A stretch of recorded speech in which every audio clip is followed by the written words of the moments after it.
Ouais, nous bénissons l'Éternel pour le culte de ce jour où Dieu a été au contrôle. Sinon, le thème du message c'était passez-vous du temps avec la bonne source. Et là, Dieu a permis qu'on arrive à saisir que Jésus-Christ est Dieu et que Jésus-Christ était la bonne source.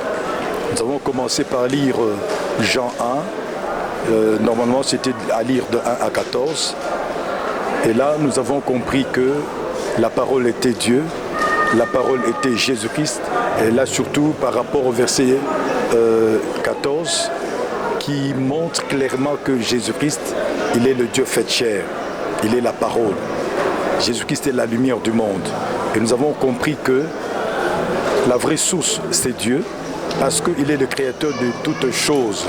Et même, c'est lui qui a créé l'homme, qui nous a créés à son image, à sa ressemblance. Et là, nous avons compris que nous devons réellement prendre du temps, beaucoup de temps avec le Seigneur Jésus-Christ. Et là, c'est par la prière et par la méditation de sa parole.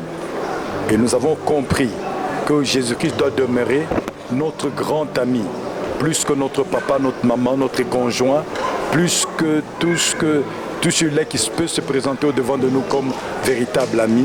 Mais le véritable, c'est Jésus-Christ. Parce que restant à ses côtés, dans la sanctification, nous aurons expérimenté les grandes bénédictions et le projet de paix et de bonheur qu'il a pour nous aura à se réaliser. C'est pourquoi nous avons pris les exemples tels par rapport aux paralytiques, quand Pierre et Jean allaient au temple. Et là, nous avons compris que c'était le temps de Dieu et le paralytique restait à la porte, appelé la belle.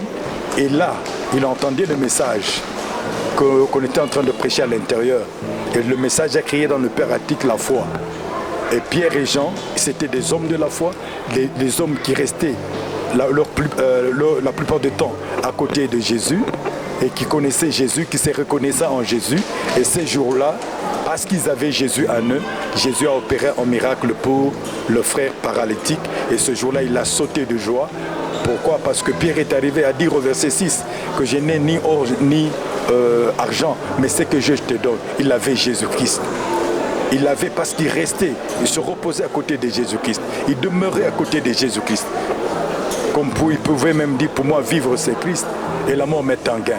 À cause de la présence de Jésus-Christ en lui, Jésus l'a utilisé et le paralytique, par sa foi, a recouvert sa santé. Non seulement cela, un jour Jésus, dans la barque, dormant, c'était un grand enseignement non seulement pour ceux-là, pour les disciples, mais également pour nous. Ce jour-là, il y a eu un ouragan, un grand vent qui a secoué les vagues, qui a bougé même la pirogue. Mais Jésus, dans sa souveraineté, il voulait nous enseigner. Les disciples ont eu peur. Ils ne pouvaient pas avoir peur parce que l'esprit que nous avons reçu, c'est l'esprit de force qui nous donne à dire « Abba Père ». Ils avaient eu peur quand Jésus s'est tenu debout. Il a dit silence. Alors que l'ouragan, le vent, diminue progressivement peu à peu, mais Jésus a parlé, l'ouragan a entendu, lui le créateur de l'univers visible et invisible. De la même manière que l'ouragan a entendu, l'ouragan ou les problèmes dans nos vies devraient entendre et doivent entendre. Et les enfants de Dieu ont prié. Ils ont dit silence à leurs problèmes. Dieu a entendu. Ils ont ordonné à toute paralysie dans tout le domaine de leur vie de lâcher prise. Ils ont recouvert la santé de fer. Le problème, c'est avoir Jésus-Christ comme l'ami fidèle, marcher dans la sanctification et dans la sainteté. Et là, nous verrons la gloire de Dieu. Et le projet de paix, de bonheur qu'il a pour nous auront à se réaliser. Le plan merveilleux de Dieu pour cette année aura à se réaliser.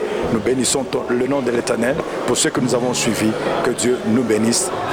Moi, c'est Jonas Chibal. Je suis rempli de joie aujourd'hui parce qu'on nous a enseigné de rester dans la présence de Dieu. Parce que rester dans la présence de Dieu, il y a la protection, il y a la sanctification, il y a la délivrance. Le monsieur qui restait à la porte, la belle, restait toujours toujours dehors. Mais il fallait que Jean et Pierre passent par là pour lui donner la vie, pour qu'il puisse aussi entrer et participer à ce qui s'est passé dans l'église. Parce que si on reste dans l'église, on est enseigné, on est couvert de sa gloire. C'est pourquoi restons toujours dans la présence divine afin d'être protégés. C'est un peu ce que je voulais parler. L'homme de Dieu a commencé son message par une question. Passes-tu ton temps à la bonne source? Et la bonne source ici, c'est la parole de Dieu. La bonne source, c'est Dieu. Et la bonne source, c'est Jésus-Christ. Alors, il a dit encore, Dieu a créé un être à son image. C'est pourquoi il a évoqué l'acte 1, verset 8, qui dit que vous recevrez la puissance, le Saint-Esprit survenant sur vous. C'est parce qu'on est à la bonne source. C'est de la même sorte que Pierre et Jean qui ont guéri le boiteux qui était à la porte de la synagogue. Parce que Pierre et Jean...